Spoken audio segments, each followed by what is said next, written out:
So, welcome. I'm Sherry Mosley, and I am here in Sausalito, California. I do shamanic work as well as Asian medicine work, and all of the shamanic work that I do is through Akashic Enlightenment. And this is an energetic gateway that opens up your Akashic records as well as the Book of Truth or universal knowledge. And the universal or multi-universal knowledge is the Ascension portion, but we are using this to make our connection to the spirit world and higher dimensional planes to connect with, in this instance, to the Galactic Federation. So you can use this space to open up many different connections, connecting to your ascended consciousness, receiving, knowledge for your personal Akashic records. But in this case, what we're doing is we're going to be connecting to the Galactic Federation, today the Pleiadians, to allow us to bring through what is in alignment on your soul path, because we're in your Akashic records, what's in alignment for your soul path, upgrading your soul path, as well as imprinting. Okay, so imprinting is also known as blueprinting, right? So we're connecting back to your soul's blueprint. Now, there's a lot that has shifted in the last 7 or 8 months. So everybody may have a sense of, wow, we're in a fresh new area of energy, frequency. There's a whole new level of high frequencies. Everyone's saying hello, hello, hello, welcome. Good to see you all. Thank you for joining. So there's a whole new level of high frequencies here on New Earth. And, we spent a lot of January kind of getting used to that, clearing out anything else that was left to be cleared out. And now we're really getting ready to go forward with all of this energy. So what we want to do is make sure that we are always connected to our soul path, but especially now. And the Galactic Federation are going to be helping us with this. So the Galactic Federation is a multitude of star beings, and they all help us to come into our fifth dimensional awareness and higher. So you could say that, those that are coming into a fifth dimensional awareness will begin to have this connection, and probably those that are not in that frequency will not really have the, what I call like the antenna. It's like that spiritual antenna, meaning that your higher upper chakras, energy bodies are open. These are also known as like the lotus petals being blossomed or opened. They've been activated, right? So if they aren't activated or open, it's hard to have the antenna to connect to these higher beings. So we're using Akashic Enlightenment to make this connection. And they're going to help us to adjust with all of the new energy, to help us re-blueprint where we are now and upgrade our soul paths along with that. And as soul beings, we have connections. I mean, we have many incarnations, many past lives, and what I also call our other dimensional lifetimes, right? And this is where a lot of your sense of being a starseed comes from, right? So there may be a sense, or a lot of people identify with being Pleiadian, Arcturian. Pleiadian seems to be the most, the widest spectrum. There's Arcturian, Andromedan, which we'll also be connecting to, but there's also like Sirius, Orion, Lyra, right? So all of these are, in a sense, there's a sense that you have a connection to them, that you spent an incarnation there. Now, when we are looking at the Akashic records, of course, we're outside of linear time. So these incarnations or these experiences are actually occurring all the time, which is how we're able to connect with them to begin with, right? And so when we connect to them, it's almost like we're just going to be going into that parallel timeline or reality to allow us to receive this higher knowledge, energy, imprinting, to allow us to come into the new energy even more prepared, more aligned, all right? So each of the families, sometimes you'll have a connection to them. You'll feel like you have a connection. Maybe you're new to this, and you're just discovering what it's like to connect to your star families. And, there can be a really strong feeling of coming home, being received, which all feels really good and nurturing, right? Because you are coming back to this beingness of this higher frequency, which is where these connections occur. So that sense of coming home is a part of that. There's this awakening that you're coming back to your true soul self, and you're remembering this through these connections. So there's kind of an extra portion provided through that, through connecting to your star families, that just allows you to increase your awakening process through communication with them, as well as maybe just initially connecting with them if it's new for you, right? And this is helping you along your ascension path and helping you to understand also where you're going, right? We have all incarnated here for a certain purpose, and we have a purpose to do in this world. And part of it is, of course, going through ascension and being the highest light that you can truly be. So each of these star families are going to be helping us through reconnecting you back to any possible incarnations that you've had there. And through this reconnection, you're able to remember soul experiences that you've had, which is going to accelerate your soul path, but as well, it's going to upgrade it and then help you come into this new blueprint. And there also may be a sense of not just visiting the past or sliding into the other dimensional spaces with them. There's a sense of rejoining, reconnecting with them, right? So you could say we're setting up a multi-universal conference, right? And so we're all going to go meet at this conference. And, they told me to host the conference, right? They're like, oh, we want to connect with everybody. We want to help them know who they are, help them along their paths. And so they are assisting us, just like many of us are here to assist Earth coming into this new Earth, right? So we're all one big happy collective. So we are each doing our assignments, all right? So there may be a sense of even connecting to a specific star being that may happen for some. If you like receive a name or you're greeted by a specific being of that starseed family, then they have a direct connection to you. You could refer to them in shamanic terms. You could refer to them as your spirit guide, right? Because they're helping to guide you along this path that you're coming into.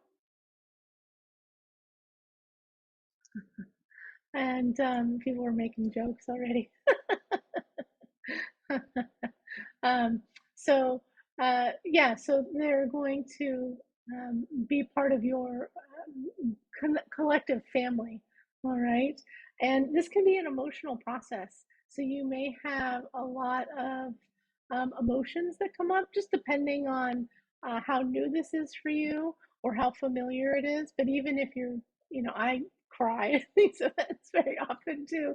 ET contact and connection just can be really emotional because it's a very deep connection that you are initiating, right? Because you are really coming into your true self, and the way that they see you and receive you is with such pure unconditional love that it's like almost something that we don't receive enough of while we're here.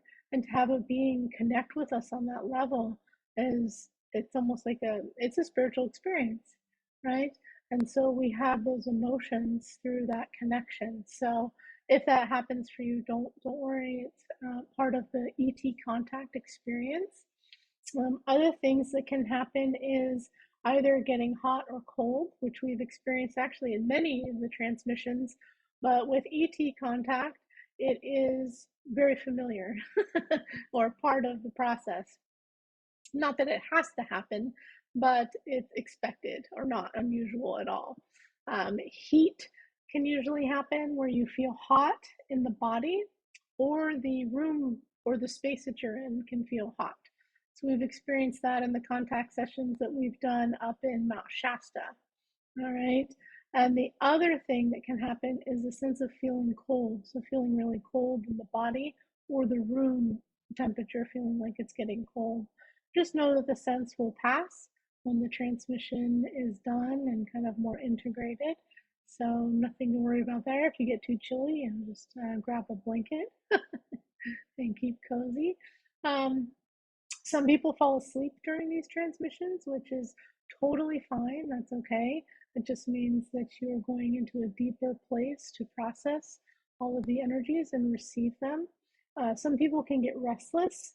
I suggest to try to sit still if you can. If you need to, you can, if you're laying down, you can always roll on your side or the other side. That can usually help.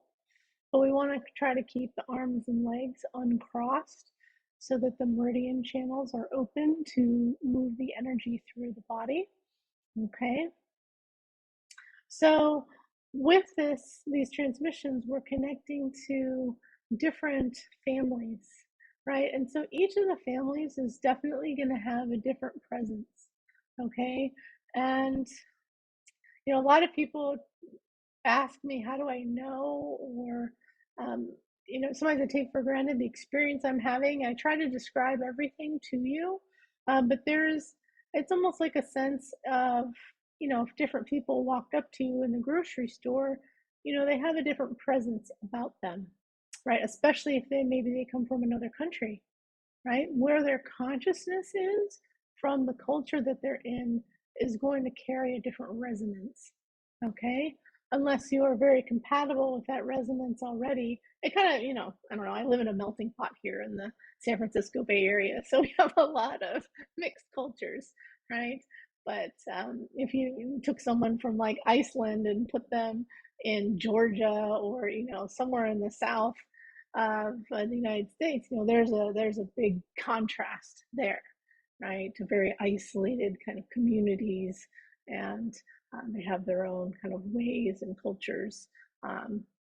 Or Iceland and Mexico, and we got like temperature changes there a lot. So with that, there's a sense of, oh, I'm meeting somebody different. Right? There's a different vibe. So there'll be a different vibe for each of these transmissions. And for each one, we're going to separate them. So today we're going to do Pleiadian. Next week, we're going to do Arcturian. And then we'll end with the Andromedan. And so in my experience, the Pleiadians tend to be, they're really friendly. They're more social, I guess, than the Arcturians. Arcturians, they come across as almost a little monk-ish, right? Maybe the Yodas of the Galactic Federation. They are shorter as well, and they tend to have, you know, a very strong connection to enlightenment, the Arcturians, or, you know, a sense that they spend a lot of time in a deeper consciousness. And the Andromedans definitely have, you know, Andromeda's much further out, so there is a much stronger difference. So I'd say Pleiadian and Arcturian are more similar, and then you bring in Andromedan, and it has a very different vibe, right? It's like how I do with the Aquilorians. They're not part of the Galactic Federation, and they have a very different, very high frequency, right? So they're not as commonly known because their frequency is so high. You have to be able to get your frequency there, or tune yourself to that frequency to connect with them. So everyone in the Galactic Federation is, you know, 5D and up, right? But the Andromedans have more of a, I don't know if serious is the right word. I've contacted them on Mount Shasta, and it has been very emotional. And there just seems to be a strong, maybe like a healing component that comes through, as well as higher knowledge. Okay. While the Pleiadians And I know there's different resonances of the Pleiadians and the Arcturians. So this is just kind of a general my experience. Other people may have other experiences, and you may have other experiences. So don't lock yourself in to what I'm saying. I'm just kind of sharing for now. Um, and then allow whatever experience comes through for you to come through, because that's what's in alignment for you. And again, I always say this: never ever compare to what other people share after we do the transmission, because you're each in your own process of soul evolution, and you don't want to compare, because whatever is best for you is what is going to come through. And I know some people maybe get upset if they can't see anything, and some people are really clairvoyant, and then other people, they're not. Don't worry about that. I understand that maybe you'd like to be able to see, but if you were, then you would be guided to learn to do that, or it would already be happening, right? So just know that how it happens for you is in your highest and best. Okay, just get a drink of water.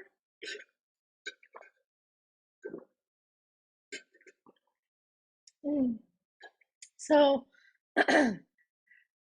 you may have contact when we do these next sessions in the next couple of weeks.